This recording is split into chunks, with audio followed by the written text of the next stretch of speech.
Évidemment, je veux vous parler du dossier de Bombardier. Rappelez-vous, lorsque le gouvernement de M. Couillard a injecté 1,3 milliard dans Bombardier, j'ai tout de suite dit que c'était une mauvaise entente, que le gouvernement s'était fait avoir.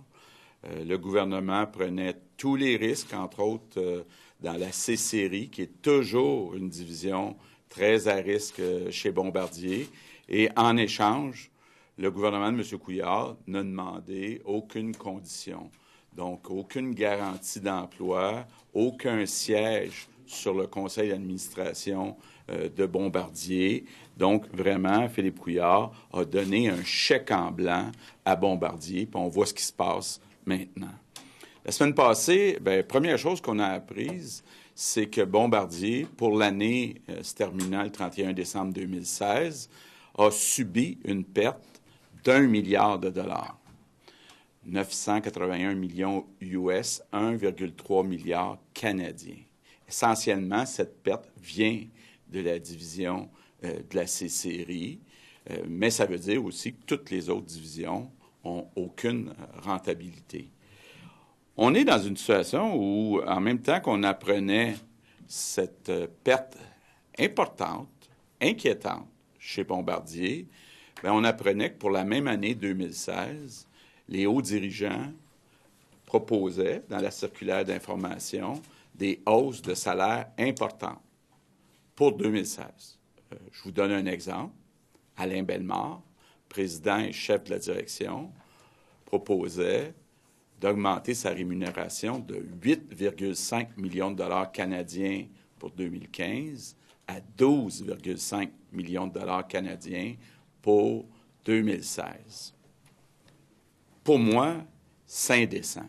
C'est indécent et dès jeudi dernier, vous l'avez vu, on l'a dit, et moi j'ai été très surpris de la réaction de Philippe Couillard et de Dominique Anglade qui jouaient tous les deux à Ponce-Pilate en disant « c'est pas notre responsabilité, on peut pas rien faire, c'est aux actionnaires et au conseil d'administration de gérer la rémunération. » Donc vraiment, là, Philippe Couillard, encore une fois, a été extrêmement passif devant un dossier qui touchait les Québécois au plus profond de leur cœur. Ça a pris 4 jours entre jeudi matin et dimanche soir avant que le gouvernement commence à se rendre compte de la colère des Québécois. On a vu d'abord dimanche après-midi Jean-Marc Fournier essayer de se pointer à une manifestation devant le siège social de Bombardier avec le résultat qu'on connaît. On a vu Philippe Couillard sur Twitter dimanche soir dire j'ai parlé avec la direction de Bombardier pour exprimer les inquiétudes des Québécois. Puis dans les minutes qui ont suivi, Bombardier a donné sa réponse. Bombardier a dit on va garder les augmentations de salaire de 2016, mais on va transférer une partie du versement à 2020 au lieu de 2019. Très important là, que tout le monde comprenne. Là. On n'est pas en train de dire en 2019 ou en 2020, s'il y a des profits, on donnera des bonis. On dit on va donner des bonis rétroactifs à 2016, même s'il y a eu une perte d'1 milliard en 2016, si certaines conditions sont remplies. Ça n'a pas de bon sens. C'est indéfendable. Moi, je ne peux pas comprendre qu'une entreprise qui fait une perte d'1 milliard en 2016 va donner des bonis puis des augmentations de salaire à ses hauts dirigeants. C'est indéfendable. Puis pourtant, dans les minutes qui ont suivi, Philippe Couillard, toujours sur Twitter, on voit le courage, toujours sur Twitter, dit « Je suis satisfait de l'entente. Je suis satisfait de ce qui est proposé par Bombardier. » Est-ce qu'il faut être assez déconnecté des préoccupations des Québécois? Est-ce qu'il faut être assez déconnecté du gros bon sens? Philippe Couillard est même allé plus loin, a accusé tous ceux qui s'opposent à cette proposition de Bombardier de nuire à Bombardier. Écoutez, ceux qui nuisent à Bombardier, ce ne sont pas les Québécois. C'est Philippe Couillard et son équipe. Puis plus Philippe Couillard va attendre pour régler ce problème-là, plus ça va nuire à Bombardier. Donc, il y a une urgence d'agir. Moi, je le répète, le Bombardier, c'est une des plus belles entreprises au Québec. Moi, ça me fait mal au cœur de voir ce qui se passe actuellement.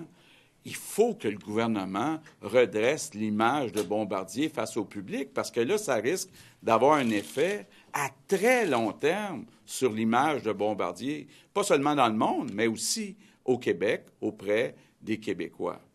Donc, je vais maintenant passer la parole à Éric Lefebvre pour qu'on vous fasse des propositions concrètes, constructives dans le dossier. Attends une minute, je te passe ça. Merci beaucoup. Bonjour à tous. Premièrement, comme mon chef vient de le mentionner, pour moi aussi, Bombardier est un fleuron québécois et on se doit de rapidement mettre des choses en place pour justement redorer l'image de Bombardier avec les Québécois et Québécoises. Et il y a 3 gestes importants que le gouvernement doit faire. Et le premier, c'est d'annuler les hausses qui ont été proposées par les hauts dirigeants. Alors ça, c'est la première chose. Deuxièmement, on se doit de renégocier l'entente avec Bombardier. Et troisièmement, le gouvernement doit au minimum exiger d'avoir un représentant au conseil d'administration de Bombardier. On ne peut pas injecter 1,3 milliard dans une entreprise et pas avoir au moins un représentant au conseil d'administration de Bombardier. C'est inacceptable. Vous savez quoi? Moi, je pense aux familles des gens qui ont perdu plusieurs emplois chez Bombardier. On parle de plusieurs milliers d'emplois. Ça, c'est inacceptable. On pense aux travailleurs de Bombardier en 2015, à qui on a dit de serrer la ceinture parce qu'on disait que l'entreprise était au bord de la faillite. Et 2015, là, on ne parle pas de 10 à 15 ans passés, là. On parle de 2 ans. Et aujourd'hui, ce qu'on voit, c'est inacceptable. Avant de se montrer satisfait, le premier ministre et les ministres du gouvernement Couillard devraient penser à ces familles-là. Puis il ne faut pas oublier que ces familles-là sont aussi, par le choix que le gouvernement a fait maintenant, des associés, des partenaires de Bombardier. Alors, si le gouvernement pense vraiment aux familles, il devrait peut-être comprendre la colère des Québécois et agir rapidement avec les 3 recommandations qu'on vient de faire là, que je répète, demander l'annulation immédiate des bonis. Deuxièmement, réouvrir l'entente pour renégocier. Et troisièmement, d'avoir quelqu'un au conseil d'administration de Bombardier.